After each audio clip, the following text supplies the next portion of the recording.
మరియు పంది 2 డెక్కలు గలదైనను నెమరు వేయదు కనుక అది మీకు హేయం. వాటి మాంసము తినకూడదు, వాటి కళేబరములను ముట్టకూడదు.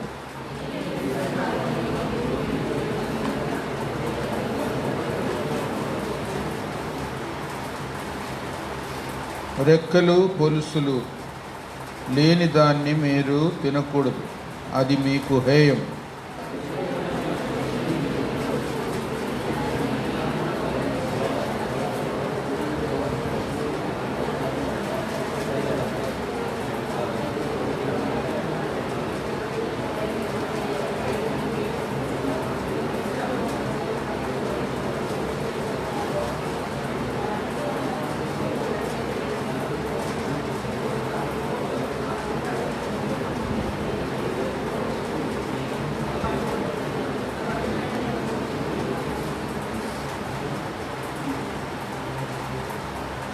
చచ్చిన దాన్ని మీరు తినకూడదు.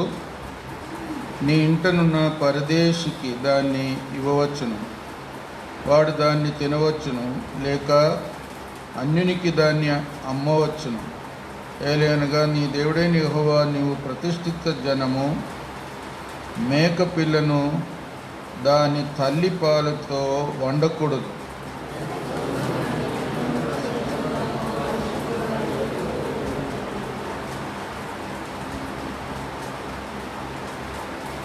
నీ దినములన్నిట్లో నీ దేవుడైన యెహోవాకు నువ్వు భయపడ నేర్చుకున్నట్లు నీ దేవుడైన యెహోవా తన నామమునకు నివాస స్థానముగా ఏర్పరచుకున్న స్థలమున ఆయన సన్నిధిని నీ పంటలో కానీ, నీ ద్రాక్షారసంలో కానీ, నీ నూనెలో కానీ 10వ వంతును, నీ పశువుల్లో కానీ, గొర్రె మేకల్లో కానీ తొలిచూలు వాటిని తినవలెను.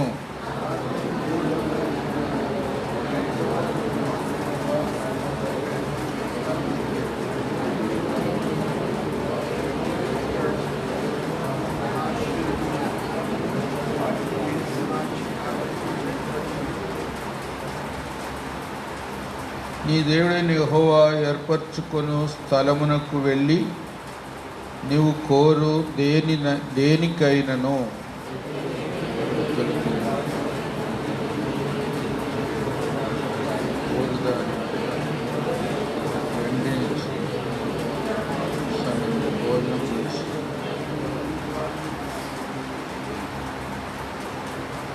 లేవీయులను విడవకూడదు. నీ మధ్యను వారికి పాలైనను స్వాస్థ్యమైనను లేదు.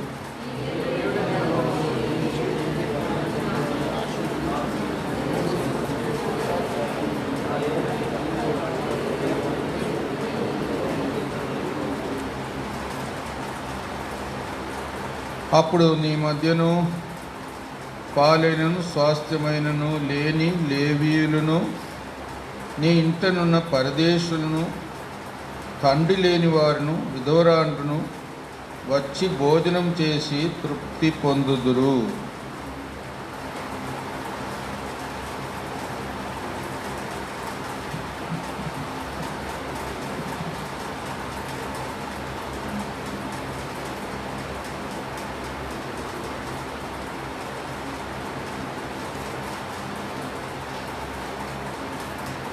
రెండవ వచనము, ఏలయనగా నీ దేవుడైన యెహోవాకు నీవు ప్రతిష్ఠిత జనం మరియు యెహోవా భూమి మీదనున్న సమస్త జనములలో విశేషముగా తనకు స్వకీయ జనమగునట్లు నిన్ను ఏర్పరచుకొనెను. అందుకే వారికి ఖచ్చితమైన ఆజ్ఞలు. ఎవరైనా చనిపోయినా వారి శరీరములో ఇలాంటి గాయం కలిగించుకొని అలాగ దుఃఖపడకూడదు, తల బోడి చేసుకోకూడదు. తర్వాత తినే వస్తువులు కూడా మరి జంతువుల్లో ఎలాంటివి తినవచ్చు, చేపల్లో ఎలాంటివి తినవచ్చు,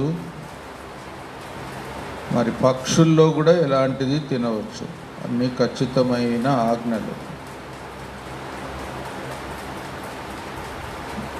ఇవన్నీ పాటించినందుకే కరోనా కూడా వచ్చింది కదా. ఆ చైనా వాళ్ళు ఏమేమి తింటారో.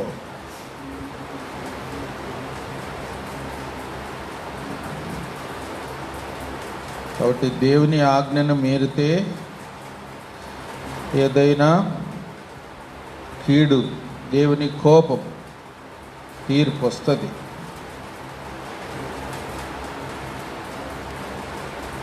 ఒక విధంగా ఇశ్రాయేలీలు దేవుని కొరకు ప్రతిష్ఠిత జనం.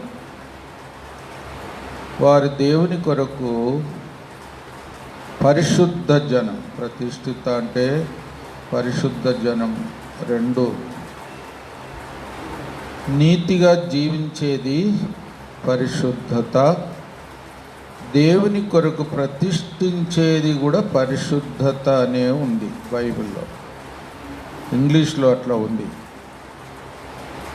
తెలుగులో రెండు విడివిడిగా చెప్పబడి ఉంది. అయినా పరిశుద్ధ జనము పరిశుద్ధముగా ఉండాలని ముందు మనం ఎన్నోసార్లు చదివాము. ఇప్పుడు ప్రతిష్ఠిత జనం, ఈ రెండు జతగా వెళుతుంది. జీవితంలో నీతి ఉండాలా, అది ఒక వంతు. తర్వాత దేవుని కొరకు ప్రత్యేకించబడిన వారుగా, ఉపయోగకరమైన వారుగా, జీవించేవారుగా, సమర్పించుకున్నవారుగా, సాక్షులుగా దేవుని కొరకే జీవించాలి. ఇశ్రాయేలు యొక్క బాధ్యత అది.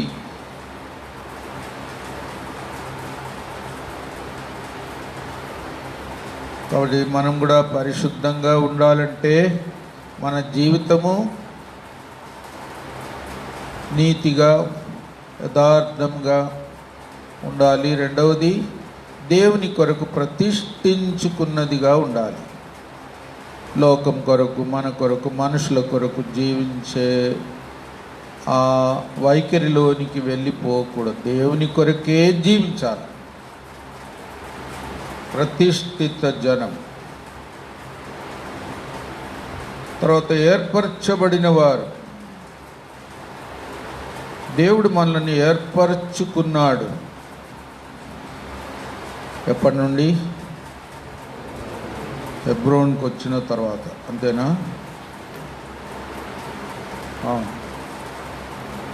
రక్షణ పొందిన తర్వాత, అంతేనా? పుట్టిన తర్వాత, అంతేనా? జగత్పునాది వేయబడక మునపే. ఎంత ఆశ్చర్యం! దేవుడు మనలను నిత్య సంకల్పములో చేర్చాడు అంటే మనం అప్పటి నుండి ఆయనకు గుర్తు.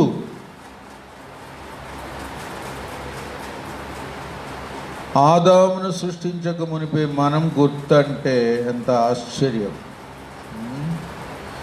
తల్లి గర్భములో రూపింపబడక ముందే మనల్ని ఏర్పరచుకున్నాడు అంటే ఎంత ఆశ్చర్యం! సృష్టి కంటే ముందు ఏర్పరచుకున్నాడు అంటే ఎంత ఆశ్చర్యం! అందుకే దేవుని నిత్య సంకల్పములో ఉండడానికి మనం కూడా ఆశ చూపించాలి. అది కూడా కృప ద్వారానే. మన మంచితనమో, యోగ్యతనో, ప్రయాసమో అసలు మనం ఆయనను ఏర్పరచుకోలేదు అని కూడా చదువుతాం. మనం ఆయనను ఏర్పరచుకోలేదు. తర్వాత మనం ఆయనను ప్రేమించలేదు. మొదట ఆయనే మనల్ని ప్రేమించాడు. చూడండి, అంటే దేవుని ఉద్దేశము మన ఎడల నెరవేర్చబడింది. అది ఆయన చిత్తం, అది ఆయన కోరుకున్నదే. మనం కోరుకున్నది కూడా లేదు. అంటే ఆయనకే మహిమ రావాలి. అసలు లోకంలో ఎవరిని కూడా దేవుడు ఏర్పరచుకోవడానికి యోగ్యులు లేరు.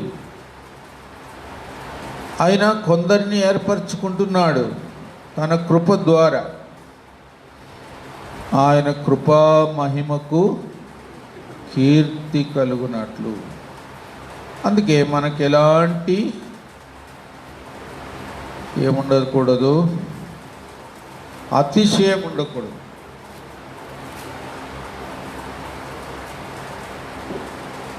సొంత యోగ్యత అనేది మనకి ఏమీ లేదు. సొంత సామర్థ్యం లేదు, సొంత ప్రయాసం లేదు, సొంత గొప్పతనం ఏమీ లేదు. ఇప్పుడు మనం ఎంత దీనులు కావాలా? ఏర్పరచబడని వారి కంటే మనం దీనులు కావాలి. ఎందుకంటే వాళ్ళు ఎట్లయినా విడిచిపెట్టబడ్డారు. మనకు అలాంటి వారమైనా కూడా దేవుడు ఏర్పరచుకున్నాడంటే మనం రెండంతల దీనులుగా ఉండాలి. కాబట్టి మన స్థితిని మనము గుర్తు చేసుకొని జీవించాల దేవుని కొరకు. ఇంకా మనల్ని యాజకులుగా కూడా నియమించాడు. అది ఎంత ఆశ్చర్యం! పాత నిబంధనలో అహరోను కుటుంబస్తులు, తర్వాత వారికి సహాయపడడానికి లేవి ఏర్పరచబడ్డారు. మనలను దేవుడు అన్ని రకాలైన పితృ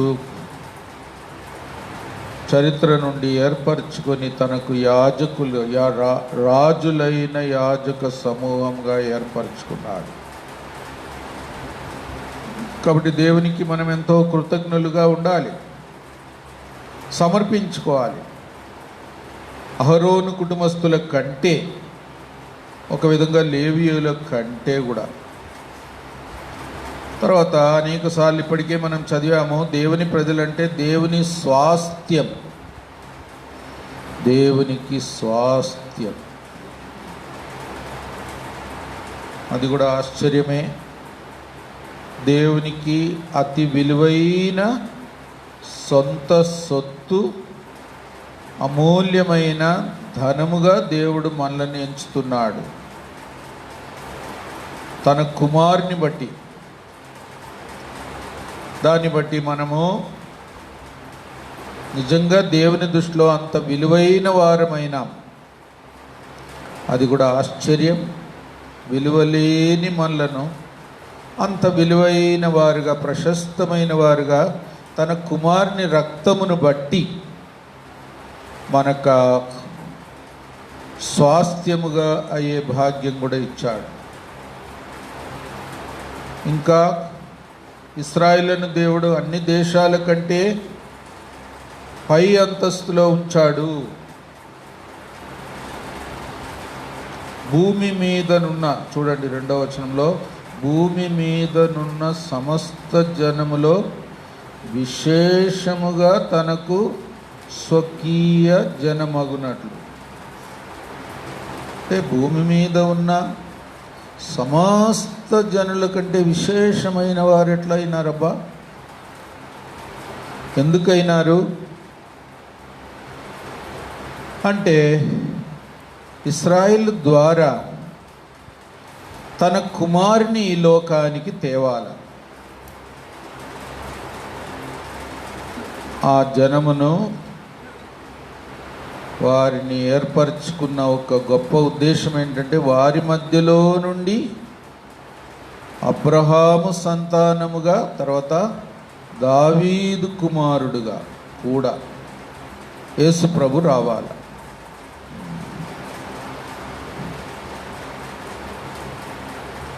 కాబట్టి అది కూడా దేవుని ఉద్దేశం. రక్షణ యూదుల్లో నుండి కలగాలి కదా, యూదుల్లో నుండి రక్షణ కలగాలి. ఆ మాట చదవండి, యోహాను సువార్త 4:22. మీరు తెలియని దానిని ఆరాధించువారు ఆ, మేము మేము మాకు తెలిసిన దాన్ని ఆరాధించువారము. ఆ, రక్షణ రక్షణ యూదుల్లో నుండియే కలుగుచున్నది. యూదుల్లో నుండే అంటే యేసు ప్రభు శరీరధారిగా వారి మధ్యలో నుండి వారి మధ్యలో ఒక కన్యక ద్వారా జన్మించాల, దావీదు కుటుంబంలో జన్మించాల, అబ్రహాము సంతానముగా రావాల. అది దేవుడు ముందుగానే ఏర్పాటు చేసిన ప్రణాళిక. అందుకే వారు ప్రత్యేకమైన జనం, విశేషమైన జనం. రక్షణ పొందిన మనం కూడా లోకానికి మనము ఏమై ఉన్నాం? ఉప్పై ఉన్నాం. తర్వాత ఏమై ఉన్నాం? వెలుగై ఉన్నాం. సాక్షులుగా కూడా ఉన్నాం. సంఘము సత్యమునకు స్తంభం, ఆధారం. సంఘం గొప్ప స్థాయి దేవుడిచ్చినాడు. తర్వాత దేవుని నివాస స్థలముగా కట్టబడుచున్నాం. అంటే పరలోకంలో మందిరం లేదు, అంతే కదా. దేవుని ప్రజలే దేవునికి నివాస స్థలం. దేవుని ప్రజల మధ్యలోనే దేవుడు ఉంటాడు. ఎంత ఆశ్చర్యం! ఆ మందిరముగా మనం ఇప్పుడు సిద్ధపరచబడుతున్నాం. ఆ మందిరముగా ఉండుటకు, కట్టబడుటకు ఇప్పుడే కట్టబడుతున్నాం. అందుకే మనం బహు విశేషమైన జనం. ఈ ఆత్మీయ మందిరం కట్టే పనిలో మనం ఇప్పుడు పాలు పొందుతున్నాం. ఇప్పుడు ఒక్కొక్క సజీవ రాళ్ళ వలె మనం సిద్ధపరచబడుతున్నాం. సొలొమోను మందిరము కట్టించేటప్పుడు ఎలాంటి చప్పుడు రాలేదంట. సుత్తే గొడ్డలితో రాయిని మరామత్తు చేసే పని ఏమీ లేకుండే. ఎందుకు? అవి ముందుగానే సిద్ధపరచబడ్డాయి. అందుకే నిశ్శబ్దంగా జరిగింది పని. ఒక విధంగా మనలను దేవుడు ఇక్కడ సిద్ధపరుస్తున్నాడు అనేది గొప్ప సత్యం. అందుకే ఈ లోకంలో ఉన్నప్పుడే మనం సిద్ధపరచబడుతున్నాం. అన్ని విధాలుగా సిద్ధపడాలి. మన స్థానం, మన బాధ్యత, దేవుని మందిరంలో మన వంతు ఏమై ఉందో దాని కొరకు కూడా సిద్ధపరుస్తున్నాడు. ఇక్కడ పరిచర్య కొరకు కూడా సిద్ధపరుస్తున్నాడు. పరలోకంలో ఉండే నివాస స్థలం కొరకు కూడా మన వంతేంటో, మనం ఎక్కడ అమర్చబడాలో దాని కొరకు సిద్ధపరుస్తున్నాడు. కాబట్టి దేవుని ప్రజల గురించి చదివేటప్పుడు మనల్ని గురించి, సంఘమును గురించి, దానిలో ఉన్న సత్యము మనము గ్రహించుకోవాలి. తర్వాత ఏం చదివినాము? 14:1 ఎవరైనా చనిపోయినప్పుడు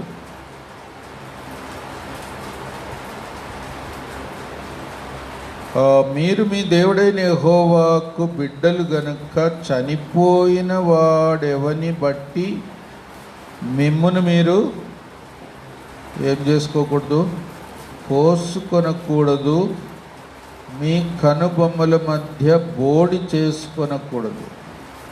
శరీరమును కోసుకునేవారు దుఃఖం, తర్వాత బోడి చేసుకునేవారు దుఃఖం. అలాంటిది చెయ్యకూడదు. ఒక విధంగా శరీరమును గాయపరుచుకొని ఒక విధంగా మన శరీరంలో ఉండే అవయవాలకు ఏదైనా భంగము కలిగించుకోవడమో ఒక విధంగా అయోగ్యత అట్లా కూడా ఉంది. ప్రధాన యాజకునికి ఎక్కడ ఎలాంటి శరీరంలో లోపం లేకుండా ఉండాలి. నడ్డి ముక్కు కూడా ఉండకూడదు, ఒక మరక కూడా ఉండకూడదు, ఒక లోపం, ఒక చిన్న వ్రేలు కూడా లోపం ఉండకూడదు. అలాంటి షరతు ప్రధాన యాజకునికి ముఖ్యంగా ఉన్నట్టు చదువుతున్నాం.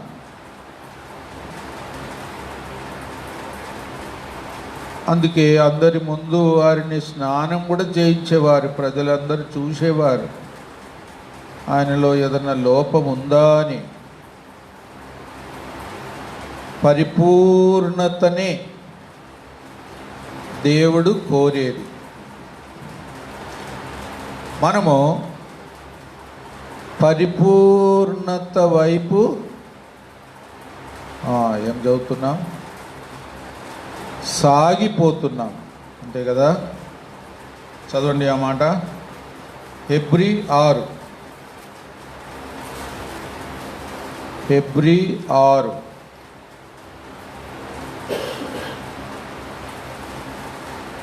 ఆ మాట చూడండి. ఏముంది? సంపూర్ణుల మగుటకు సాగిపోదాం.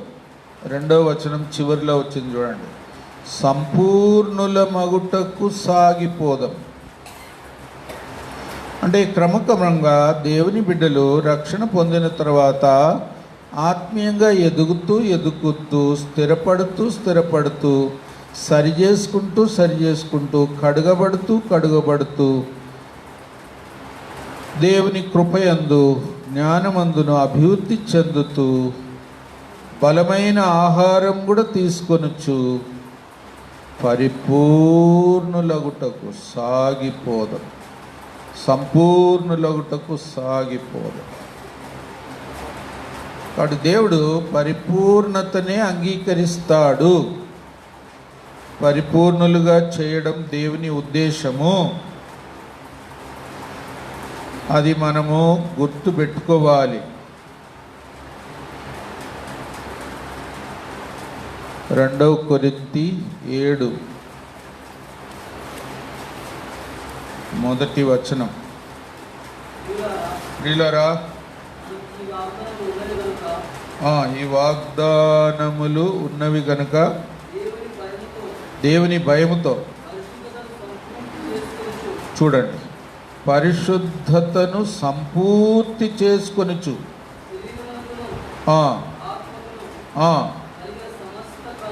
సమస్త కల్మషము నుండి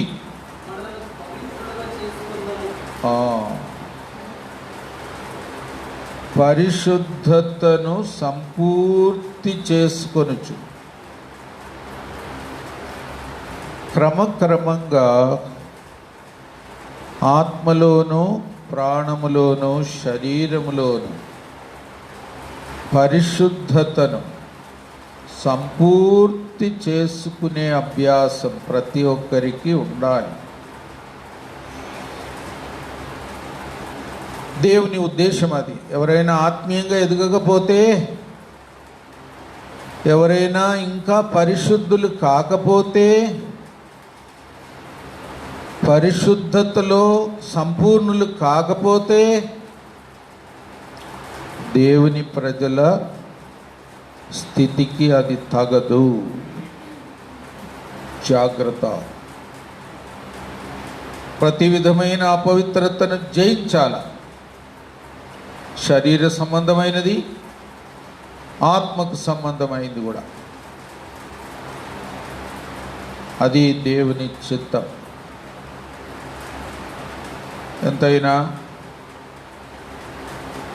దుఃఖపడడం, ఎవరైనా చనిపోయినప్పుడు దుఃఖపడడం కూడా మితిమించిన దుఃఖం ఉండకూడదు. తెస్సలోనిక పత్రికలో ఏముంది? నిరీక్షణ లేని ఇతరుల వలె మీరు దుఃఖపడకూడదు. అంటే నిరీక్షణ లేని ఇతరులు వారి దుఃఖానికి అంతు ఉండదు. ఇక ఏడవడం మొదలేశారంటే ఒక విధంగా వారి దుఃఖానికి కూడా నివారణ కూడా లేదు. ఒక ధైర్యం తెచ్చుకునే ఆధారం కూడా లేదు. వారిని చూచి మనం జాలి పడాల. లోకంలో ఎంతోమంది మరణిస్తున్నారు, ఎంతోమంది వారి కొరకు దుఃఖిస్తున్నారు. వారి దుఃఖానికి విరుగుడు లేదు, మనకుంది. నిరీక్షణ గలవారి వలె మీరు ఆదరణ కలిగి ఉండండి. ఒకరినొకరు ఈ మాటల చేత ఆదరించుకోండి. పౌలు రాస్తాడు. కాబట్టి నిరీక్షణ లేని వారి సంగతి వేరుగా ఉంటుంది. నిరీక్షణ గల దేవుని ప్రజల యొక్క దుఃఖము కూడా మితిమించి ఉండకూడదు. అది మనకు సాధారణంగా తెలిసిన అంశమే. మనం ప్రభువుతో ఉంటాము. చనిపోయిన వెంటనే శరీరమును విడిచి, చెప్పండి, శరీరాన్ని విడిచి ప్రభువు దగ్గర ఉండుటకు ఇష్టపడుచున్నాం. చదవండి ఆ మాట. 2 కొరింథీ 5:8. ఇష్టపడుచున్నాం, కోరుచున్నాం. ఇటు ధైర్యం కలిగి దేహమును విడిచిపెట్టి ప్రభువునొద్ద నివసించుటకు ఇష్టపడుచున్నాం. ఇష్టపడుచున్నారా, కష్టపడుచున్నారా? పౌలు అంటున్నాడు, అదే మాకు ఇష్టం, దాని కొరకే మేము ఆశపడుతున్నాం. ఈ శరీరాన్ని వదిలేసి ప్రభు సన్నిధిలో చేరాల. మనమేమంటాము?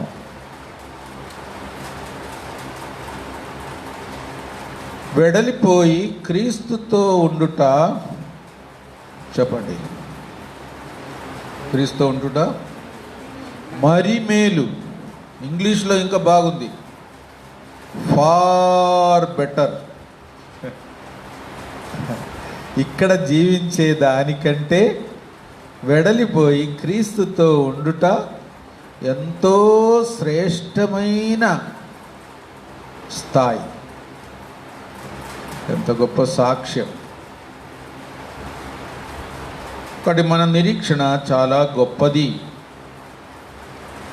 మనకు దేవుడిచ్చిన ఆదరణ. అందుకే ఇశ్రాయేలు కూడా మితిమించి దుఃఖపడకూడదు, కోసుకోకూడదు, బోడి చేసుకోకూడదు. ఇంకా యాజకులైతే ఎవరైనా ఇంటివారు చనిపోయినా కూడా వాళ్ళ జోలికి పోయి వాళ్ళని ముట్టకూడదు. సొంతోళ్ళు చనిపోయినా దూరంగా ఉండాల. ఒక విధంగా దేవుని అందున్న రక్షణ, దేవుని అందున్న నిరీక్షణను బట్టి మనం ప్రత్యేకమైన వారం. ఇంకా మనం ఒకరోజు అక్షయమైన శరీరం కూడా ధరించుకుంటాం. అది ఇంకెంత ఆశ్చర్యమో. దూతల వలె ఉంటాం, యేసు ప్రభులాగా ఉంటాం. ఈ శరీరం మార్చబడుతుంది. ఇంకా అందులో స్త్రీలు పురుషులని భేదం కూడా ఉండదు. నిత్యత్వములో ఉండే జీవితం. అక్కడ వివాహం ఉండదు, అక్కడ స్త్రీ పురుషులని భేదం ఉండదు. దేవదూతల వలె ఉంటాం.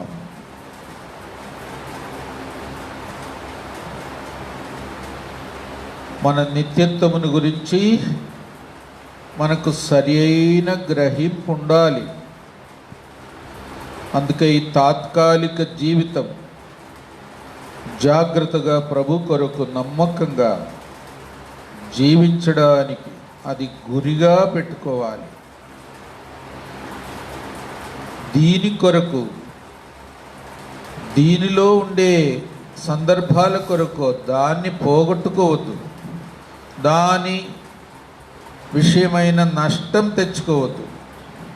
జాగ్రత్తగా ఉండాలి.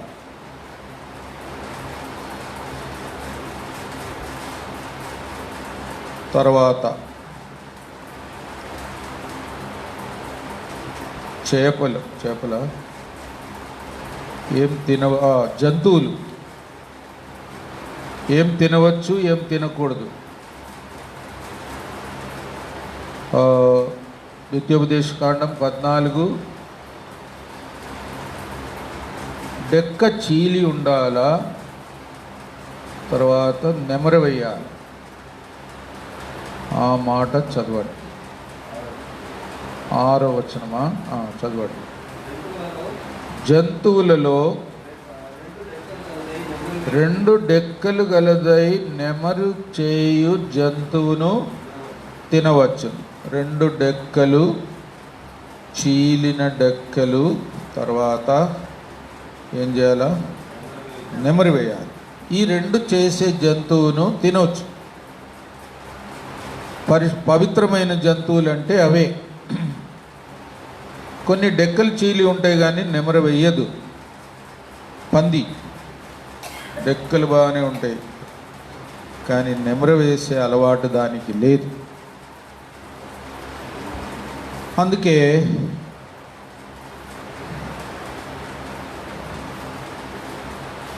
నెమరు వేయడం అంటే దేవుని వాక్యమును ధ్యానించడం. దేవుని వాక్యం ఏదో చదివి వదిలిపెట్టకూడదు. దివారాత్రములు ధర్మశాస్త్రమును, దేవుని ధర్మశాస్త్రమును ధ్యానించువాడు ధన్యుడు. ఇస్సాకు పొలములోనికి పోయి ఏం చేశాడు? ధ్యానిస్తూ వచ్చాడు. దావీదు రాజు పడక మీద కూడా దేవుని గూర్చి ధ్యానిస్తూ వచ్చాడు. ఆ మాట చదవండి. 63 కీర్తనలు.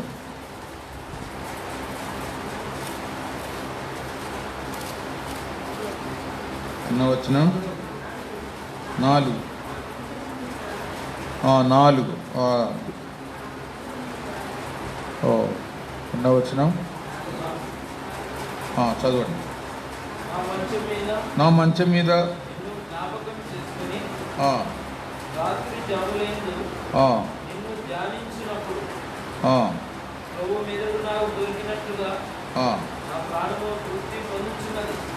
నా ప్రాణం తృప్తి పొందుచున్నది. ఆ ఉత్సహించు పెదవులతో దేవుని గూర్చిన ధ్యానం, వాక్యమును గూర్చిన ధ్యానం. దావీదు రాజు ఎంతో అభ్యసిస్తూ వచ్చాడు. ఇంకా వాక్యమును గూర్చిన ధ్యానము ఇంకెన్నో చోట్ల చెప్తాడు. దేవుని వాక్యములో ఎంతో అర్థం ఉంటుంది. అది ధ్యానించినప్పుడు ఒక్కొక్క అర్థము మనకు దేవుడు బయలుపరుస్తాడు. ఆ ధ్యానించడం అనేది ఒక మంచి అభ్యాసం. నెమరు వేసిన దానితో సమానం. జంతువులు ఏం చేస్తుంది? మొదట గబా గబా తినేస్తుంది. తర్వాత ఏం చేస్తుంది? గొంతు కింద ఎక్కడో ఆ ఉండలను దాచిపెట్టుకుంటుంది. కడుపులోనికి పోనీయదు. అప్పుడే మళ్ళీ ఎక్కడో పోయి పడుకుంటుంది. పడుకొని ఏం చేస్తుంది, ఆ ఉండలను ఒక్కొక్కటి మళ్ళీ నోటికి తెచ్చుకుంటుంది. తెచ్చుకొని ఏం చేస్తుంది, బాగా నవ్వులుతుంది, అప్పుడు మింగుతుంది.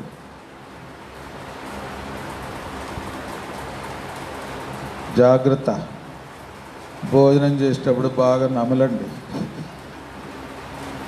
ఎముకలు మింగకండి. కొంతమందికి పండ్లు లేవు, ఎట్లనో ఏమో కష్టం. సరే, ఎంత నములితే అంత జీర్ణం అవుతుంది, అది సాధారణమైన విషయం. దేవుని వాక్యము కూడా అంతే. డెక్క చీలడం అంటే దేవుని వాక్యం మీద ఆధారపడడం, దేవుని వాగ్దానాలను నమ్మడం, ఆశ్రయించడం. దేవుని వాక్యమును వినడం మాత్రమే కాదు. యాకోబు ఏమంటాడు,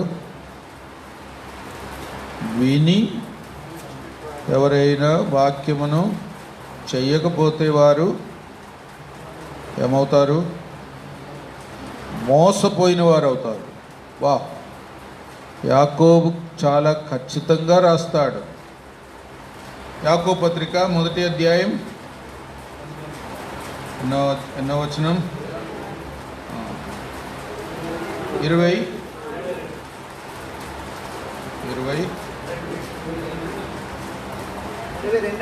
22 చదవండి. మీరు వినువారు మాత్రమై ఉండి మిమ్మల్ని మీరు మోసపుచ్చుకొనకుండా వాక్య ప్రకారం ప్రవర్తించువారునై ఉండుడి. చూడండి, వినడం మొదటి మెట్టు, తర్వాత గ్రహించడం, తర్వాత ఫలించడం, దాని ప్రకారం జీవించడం, ప్రవర్తించడం, సరిచేయబడడం. ఇది నిజమైన ధన్యత, పవిత్రత. పవిత్రమైన జంతువులు డెక్క చీలి నెమరవేసే జంతువులే. ఒక విధంగా పరిశుద్ధుల యొక్క జీవితం అలాగుండాలి అని వాక్యము ధ్యానించాలి. ఒక విధంగా వాక్యమును గూర్చి ఇతరులతో కూడా మాట్లాడుకోవచ్చు, ఒకరితో ఒకరు మాట్లాడుకోవచ్చు.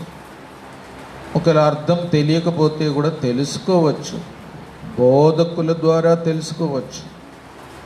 చిన్నపిల్లలకు మనం కూడా నేర్పాల, ధ్యానించాల, సొంతగా కూడా ధ్యానించాల. పరిశుద్ధాత్మ ద్వారా దేవుడు మనకు ఇచ్చిన అభిషేకము ద్వారా దేవుడు మనకు నేర్పుతాడు. అభిషేకం పరిశుద్ధాత్మ ద్వారా ఆ అనుభవంలోనికి రావాల. మన లోపటనే దేవుడు పరిశుద్ధాత్మనుంచాడు.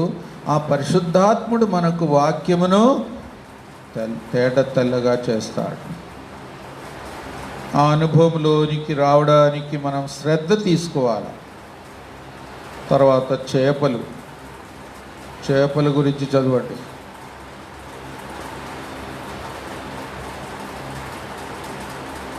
తొమ్మిదో వచనం, నిత్యోపదేశకాండం 14:9. చేపలు అన్ని తినకండి, జాగ్రత్త. చదవండి. నీట నివసించు వాటన్నిట్లో మీరు వేటిని తినవచ్చుననగా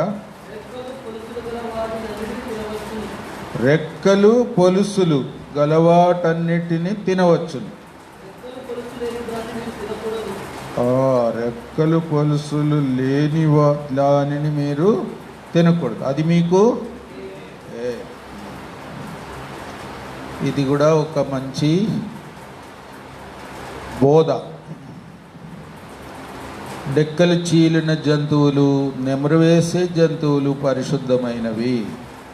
చేపలు వాటికి రెక్కలు ఉండాలా, తర్వాత పొలుసులు ఉండాలి. రెక్కలు లేని చేపలు ఏం చేస్తుంది? ఇంకా దానికి నీళ్ళలో అటు ఇటు పోవాలంటే అది వంకర తింకరగా తిరిగి అది పోవలసిందే. రెక్కలు ఉన్నవి నేరుగా పోతుంది. ఎందుకంటే రెక్కలు ఉంటాయి కదా, ఆ రెక్కలు కొట్టుకుంటూ పోతుంది, నేరుగా సూటిగా పోతుంది. రెక్కలు లేనివి వంకర తింకరగా పోవలసిందే, ఇంకా దానికి వేరే మార్గం లేదు. అంటే మన జీవితము యథార్థమైనదిగా ఉండాలి.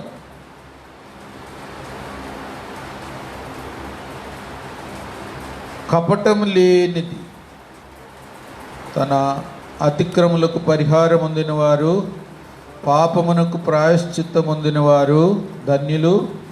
ఆత్మలో కపటం లేని వారు ధన్యులు. నతానియేలును గూర్చి ప్రభు ఏమన్నాడు? ఇతడు నిజమైన ఇశ్రాయేలుడు, ఇతని యందు ఏ కపటము లేదు. ఒక విధంగా కపటంగా జీవించేది. ఒకరోజు మనం పట్టబడతాం కూడా. కపటం లేనివారిగా జీవించేది దేవునికి ఇష్టం.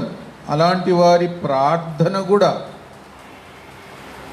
దేవుడు ఆనందించే ప్రార్థనగా ఉంటుంది. ఎంత ధన్యత! ప్రార్థననే కదా మనం ఇప్పుడు ముఖ్యంగా చేసేది. సామెతలు 15:8 ఎవరైనా చదవండి. సామెతలు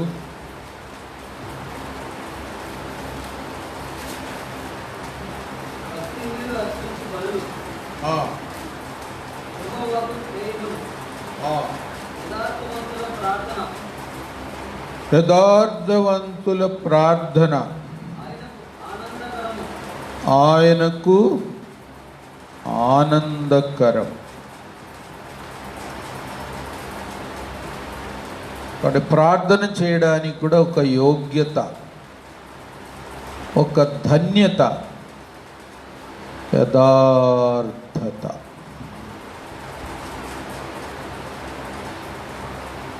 రెక్కలు, పొలుసులు.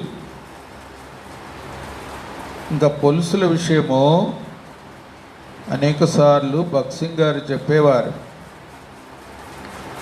ఈ పొలుసులున్న చేపలు కొన్ని ప్రత్యేకమైన చేపలు సముద్రములో తిరుగుతుంటే, అడుగున కూడా తిరుగుతుంటే కొన్నిసార్లు దాని పొలుసుల్లో ఇసుక రేణు ఇరుక్కుంటుంది. అప్పుడు అది చాలా బాధపడుతుంది. ఇంకా అది ఏం చేస్తుంది? ఆ ఇసుక రేణు ఎట్లయినా పడిపోయేటట్టు చేయడానికి అటు ఇటు తిరుగుతూ ఉంటుంది. బాధ సహించలేక దానిలో నుండి ఏదో ద్రావకం కూడా బయటికి వస్తుంది.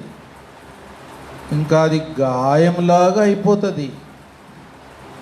మెల్లిమెల్లిగా దానిలో నుండి వచ్చే ఆ ద్రావకము ఆ ఇసుక రేణువును చుట్టుకొని పెద్దగా అవుతూ ఉంటుంది.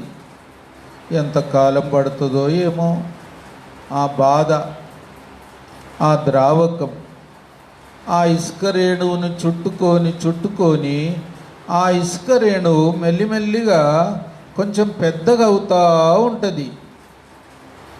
పెద్దగయి చివరికి అది ఆ పొలుసులో నుండి రాలిపోతుంది.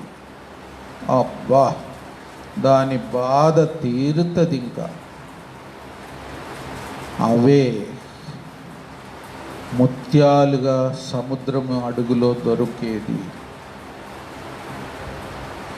ముత్యాలు అట్లా తయారవుతుంది అని ఒక చరిత్ర ఉంది.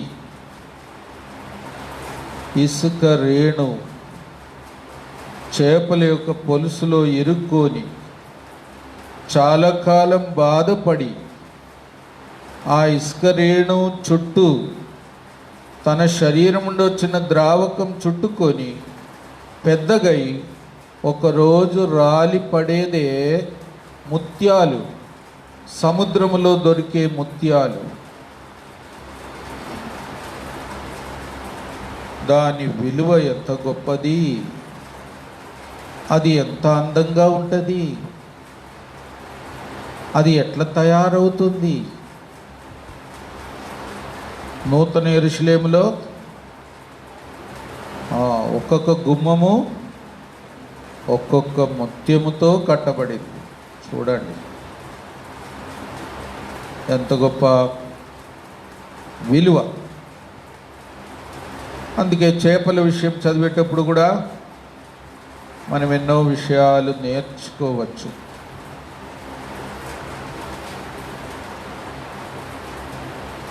దేవుడు అలాంటి ఆధిక్యత, ముత్యములను తయారు చేసే ఆ ధన్యకరమైన దేవుని కొరకైన శ్రమలతో కూడిన, సహనముతో కూడిన, ఓర్పుతో కూడిన, ప్రభు కొరకు సంతోషముతో సహించే శ్రమలు సహించిన వారి ద్వారా ముత్యములు తయారవుతుంది. కాబట్టి దేవుడు గొప్ప కార్యం చేయగోరుతున్నాడు తన ప్రజల ద్వారా.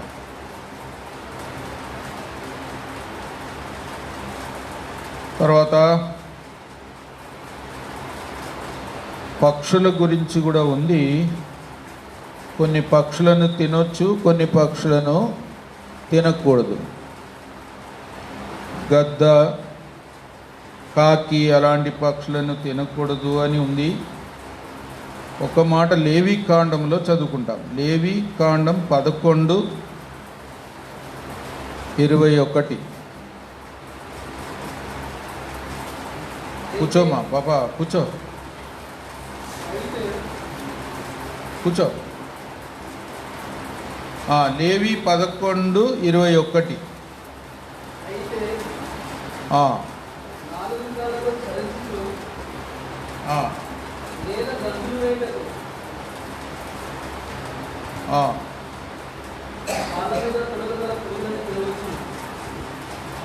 అయితే 4 కాళ్ళతో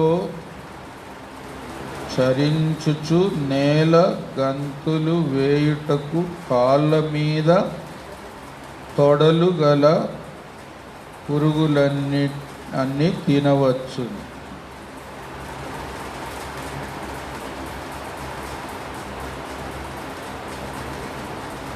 సరే, 4 కాళ్ళు, తర్వాత కాళ్ళ మీద తొడలు. ఒక విధంగా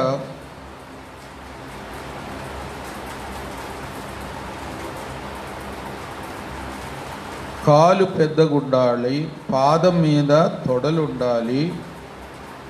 అలాంటి జంతువు లేకుంటే అలాంటి పక్షి.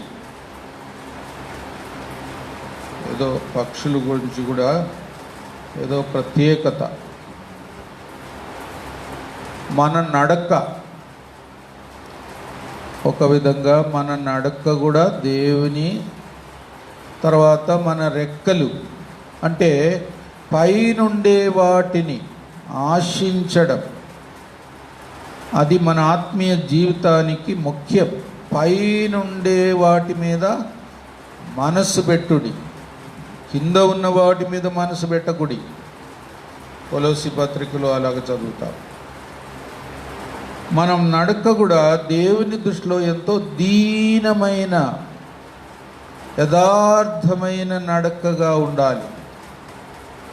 ఒక్కొక్క అడుగు, ఒక్కొక్క తీర్మానం. ఒక మాట చదవండి, మీకా 6:8.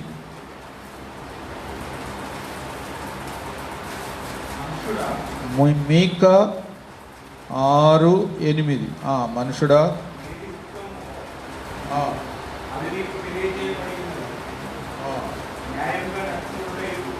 న్యాయముగా నడుచుకొనుటయు కనికరమును ప్రేమించుటయు. చూడండి, దీన మనసు కలిగి నీ దేవుని ఎదుట ప్రవర్తించుటయు. ఇంతే కదా యెహోవా నిన్ను అడుగుచున్నాడు. న్యాయముగా నడుచుకొనుట, కనికరమును ప్రేమించుట, తర్వాత దీన మనసు కలిగి దేవుని ఎదుట ప్రవర్తించుట. ఇంతే కదా దేవుడు నిన్ను అడుగుచున్నాడు. కాబట్టి దేవుని దృష్టిలో మన నడక పరలోకమునకు సంబంధించిన విషయాలపైన మనసు పెట్టి మనం జాగ్రత్తగా జీవిస్తే ఒక విధంగా పవిత్రమైన పక్షిలాగా ఉంటాం. అది కూడా ఒక యోగ్యత. మన జీవితాన్ని అలాగ జీవించడం ద్వారా మనం నిజంగా పరిశుద్ధులం, దేవునికి సొత్తైన ప్రజలం, దేవుని ప్రజలకు తగినది. మన భోజనం విషయమే ఇంత ఖచ్చితం ఉంటే ఇంకా మన జీవిత విషయంలో ఇంకెంత. మన ఆత్మీయ భోజనం, మనం ఏం వింటున్నాం, ఏది మన హృదయంలో దాచుకుంటున్నాం, దేని ద్వారా నడిపించబడుతున్నాం, ఎలాగ జీవిస్తున్నాం, ఎంత పవిత్రంగా దేవుడు కోరినట్లు అలాగ జీవించాలి. అందుకే ఇశ్రాయేలుకు అన్ని ఖచ్చితమైన ఆజ్ఞలు, ఏవి తినవచ్చు ఏమి తినకూడదు, దుఃఖం వచ్చినా ఎలాగ ప్రవర్తించాలి, వారు దేవుని ప్రజలుగా ఉండాలి, ఇతరులు కూడా వారిని దేవుని ప్రజలుగా గుర్తించేటట్టు ఉండాలి. ఇంకా 3 సంవత్సరాలకు ఒకసారి దశమ భాగం అంతా తీసుకురావాలి, దేవుని సన్నిధిలో సంతోషించాలి, లేవీలతో సంతోషించాలి. లేవీలను మరవకూడదు, వాళ్ళకు స్వాస్థ్యం లేదు. ఇంకా పేదవారిని కూడా, అనాథులను కూడా, పరదేశులను కూడా కలుపుకొని ఆ దశమ భాగం దేవుని సన్నిధికి తెచ్చి అందరు కలిసి భోజనం చేసి ఆనందించాలి. దేవుని ప్రజలుగా దేవుడిచ్చిన ఆజ్ఞలు చూడండి, ఎంత ధన్యత. కాబట్టి దేవుని ప్రజల జీవితమే వేరు. అలాగ జీవించినప్పుడు దేవుడు వారికి అభివృద్ధి, ఆశీర్వాదము, వారి యొక్క ఆక్రమించుకున్న కనాను దేశములో కూడా వారికి దీర్ఘాయు సమస్తమిస్తాడు. అందుకే దేవుని ఆజ్ఞలు పాటించడం, పవిత్రమైన జీవితం జీవించడం, ప్రత్యేకమైన వారుగా జీవించడం, దేవునికి ఇవ్వవలసిన కానుకలు నమ్మకంగా దేవుని మందిరానికి తెచ్చి లేవీలతో కూడా ఇంకా అనాథులతో కూడా సంతోషించడం, అలాంటి మనస్సు గలవారుగా ఉండాలి. వాడు దేవుడు అన్ని గమనిస్తున్నాడు, మన జీవితంలో ప్రతి మెట్టును గమనిస్తున్నాడు. అది మనం ప్రత్యేకంగా దేవుని ప్రజలంటే మన జీవితమే వేరుగా ఉండాలి, అందరిలాగా జీవించరాదు. అలాగ జీవిస్తే మనం ధన్యులం అవుతాం. ఇప్పుడు మనం ప్రార్థనకి వెళ్తాం.